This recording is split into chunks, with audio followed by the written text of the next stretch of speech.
Good evening, everybody, and welcome to another edition of Chasing Rabbits. My name is Scott Brown, and you found my vlog dedicated to trying to help you become the leader you always wished that you had worked for.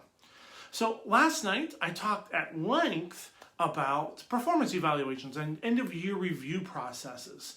So much so that I took up almost 20 minutes or 21 minutes of time, which was ridiculous. So tonight we're going to go back to that topic and do it in a much more reasonable amount of time, the time that I should be spending, not 21 minutes. That's just ridiculous. I'm disappointed in myself. So let's talk about performance evaluations. We're getting towards the end of January, and the reason why I'm talking about this now is there are a lot of people out there writing performance evaluations for their people. If you're in a service sector business, especially if you're in a retail-based business, your fiscal year is probably about to end. Like today, it's probably ending today. Tomorrow probably starts a new fiscal year for you. So review period time is right now. There are two parts of most review processes. There's a qualitative side and a quantitative side. The quantitative side is based upon numbers that you were asked to earn from last year. It's numbers you were asked to achieve from last year. It might be sales numbers, revenue numbers, turnover numbers, whatever they are, there's those numbers. That's the quantitative side of performance evaluations.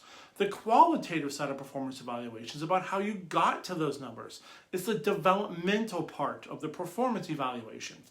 I believe that those two evaluations should be separated. You shouldn't be doing the two of them on one form. You shouldn't be doing them at one time. They should be two separate conversations, and the reason is this.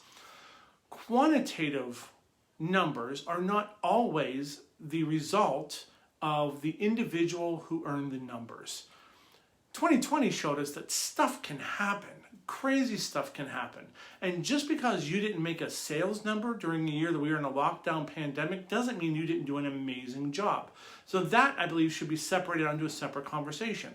That's one reason. Second reason, and much bigger reason, leadership is all about relationships. Leadership is relationship driven. It's driven by how well you connect with your people, how well your people feel that you're looking after them and helping them advance. That has nothing to do with the quantitative results. That is all about the qualitative actions. That's about their behaviors. That's about their alignment to the organizations and your philosophies.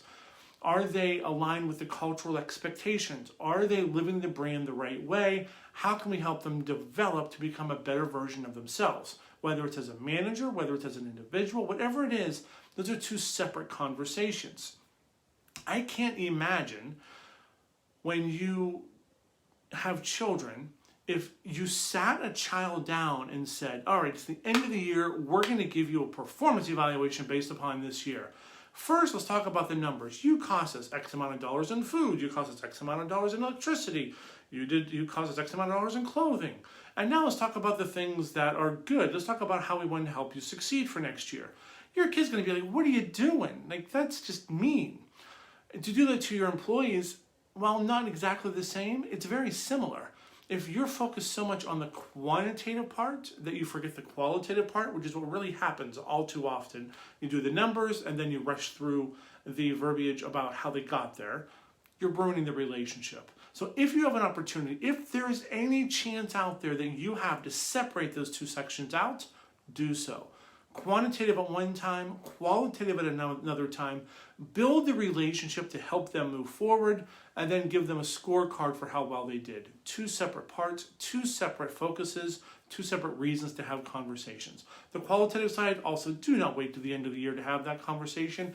Have it at least every 4 months, every 3 months, during some period of time that it's a regular conversation. Do that regularly, not at the end of the year. So I hope that clears things up, and I hope I did this in a much better time period tonight.